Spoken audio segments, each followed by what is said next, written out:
And welcome back to the Hot Lap. We're talking sprint qualifying and, well, Lewis Hamilton, some saying he's back, we're saying he was never really gone. Well done. First pole, albeit sprint pole for Ferrari, but pole is a pole. That's probably the most times I've ever said pole in a sentence, but let's get to it. Sprint qualifying.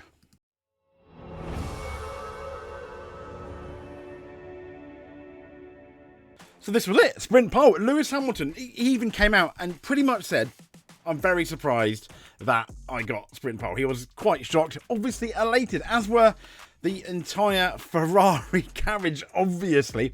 And he is going to sit alongside Max Verstappen. We'll get into that bit in a second. But absolutely well done, Lewis Hamilton, sprint pole. When you look at the actual time, it's also the fastest lap in Shanghai history, beating another Ferrari driver, Sebastian Vettel. Hamilton did a 1:30.849. He did it fairly early on because there are still 3 or 4 cars left to do. We have both McLarens that did not make it, and also Max Verstappen, who no one, once again, kind of like Australia, no one gave much of a prayer to other than the fact he is Max Verstappen. Everyone was like, yeah, nah, he's not going to do particularly well, and he did. I mean, he wrestled that car. It's going to be interesting because the setup of the car he had to live with, the car he had, the Red Bull car, is going to look absolutely horrendous in the race. And, well, if he does well in the race, fantastic Max, as far as I'm concerned. Magnificent Max, because that car looked like an absolute handful around the Chinese circuit. And if there were any other doubters in respect of Hamilton's ability, well, I think he's proved them wrong, at least, today. At least today, you're only as good as your last race. Come the sprint race, we could have an interesting first corner alongside Max Verstappen, but it's P1 and then P4, so Hamilton beat Charles Leclerc. I guess that's the absolute minimum that most people would like to do, beat their teammate. Charles Leclerc, he did look fast in the practice. He was a comfortable couple of tenths faster than Hamilton in the practice session, and we've always said how fast Leclerc is at qualifying, so I can only assume he wasn't as happy as the car and dialed in with Lewis. Now, the one thing that I noticed in this qualifying session was how dialed in you had to get the tyres right. Just look at Liam Lawson. He didn't get the tyres right, he didn't get himself right, the car wasn't right, and it went absolutely Pete Tong. Poor Liam, he starts all the way at the back. Verstappen second. I mean, one place away from Red Bull bookending the grid, which would have been slightly embarrassing. I don't think we can have a go at Liam for it yet. He's not been at this track. I'm not trying to make excuses for him, but it would appear, as much as we were negative about Sergio Perez, maybe more humble pie is needed. I've had too much of that recently, but maybe simply because it can't be all these people struggling in the Red Bull car. Either Max is a miracle maker, we know he's good, or there's something going on in that second car, and the car is potentially set up exclusively, not set up, but designed around Max, and a car that only Max can drive fast, which is kind of scary, really, when you think about it, because if Max were to leave Red Bull, oh dear, oh dear, oh dear. But anyway, Ferrari P1 and P4, I'm not going to go through all the teams. But here is the grid, though. So, Lewis Hamilton and pole. Max Verstappen, a really solid second. And then we have third, Piastri. Now, in the practice, Lando Norris was nearly, half a second clear of most people. So, it was kind of like going into the sprint quali. We're like, yeah, it's going to be Lando. It's going to be Lando, of course. No. So Leclerc is 4th, Russell is 5th. I think that's the best they could get out of the Mercedes. Again, they were struggling with the tyres.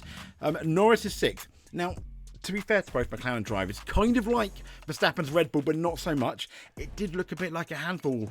The rear end, when they tried to get on the throttle around the corners, was a bit wishy-washy. And, wanted to wash out. 8th, Tsunoda, absolutely well done. 9th, again, Alexander Albon, out-qualifying Carlos Sainz. And Lance Stroll out-qualifying Fernando Alonso, albeit by 1 place. And Ollie Behrman, not at the back, not at the final row, 12th, out-qualifying Esteban Ocon. I mean, this was quite the shock. This was a shocking qualifying. So in 13th, we had Carlos Sainz. But 14th, Bortoleto, not bad at all. More on him in a second. 15th, Hadjar, kind of like, okay, not too bad. Disappointing compared to Australia, but let's see how you do in the race. 16th, Doohan, who out-qualified Pierre Gasly, who's 17th. 18th, Ocon, what was going on there? 19th, Hulkenberg, what was going on there? And we already know what's potentially going on with poor Liam Lawson. But here we go.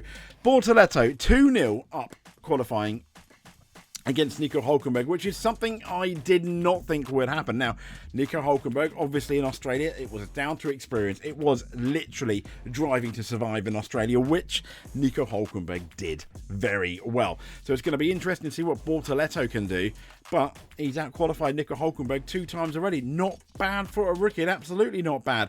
This is the sector time, which does show you that McLaren probably had the fastest car. I mean, McLaren were fastest, and this is the qualifying in Sector 1. It was Ferrari in Sector 2, Red Bull in Sector 3. But the ideal lap, by just shy of 0.3 of a second, was McLaren's. Was it McLaren's to lose? In second was Ferrari, only just being beaten by Red Bull. And then very much in fifth, about, nearly a couple of tenths down was Mercedes. And then just shy of 4 tenths down was Williams. So the top 4 seemingly in a league of their own.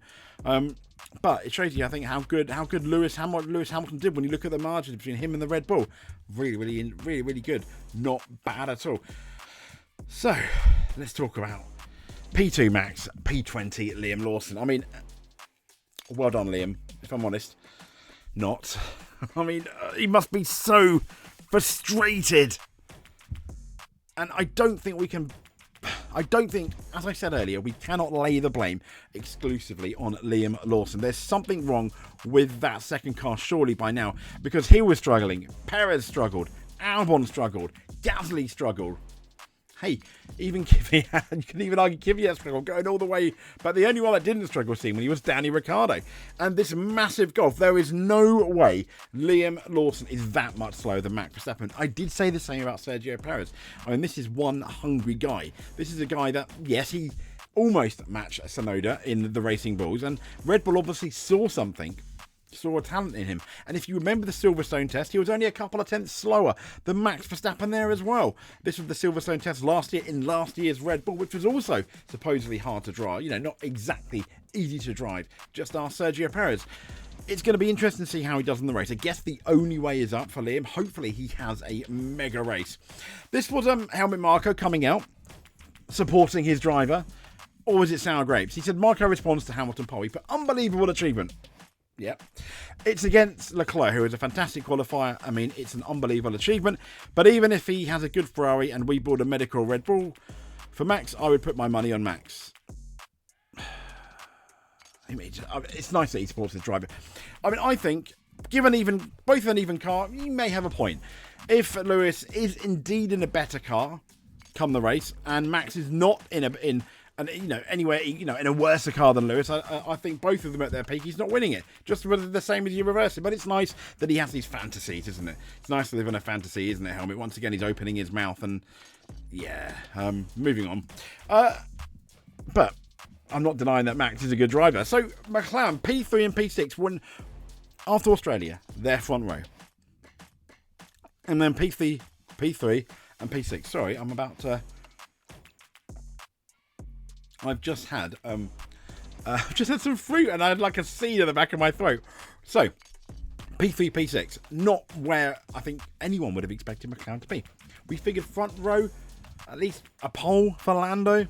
So it's going to be interesting. However, people are now going to question, is it this DRS rule? Is it this rear wing rule?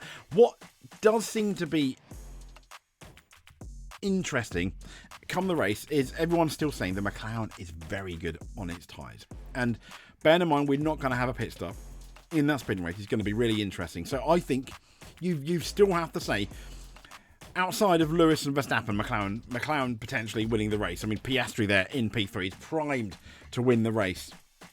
I think, for me, if I was a betting man, I'd probably maybe bet on Piastri winning the race, simply because that McLaren is so good at looking after his tyres, and it is a really fast circuit. We're not 100% sure. We've just done one practice session how abrasive China is, but I think it's going to be interesting, most certainly.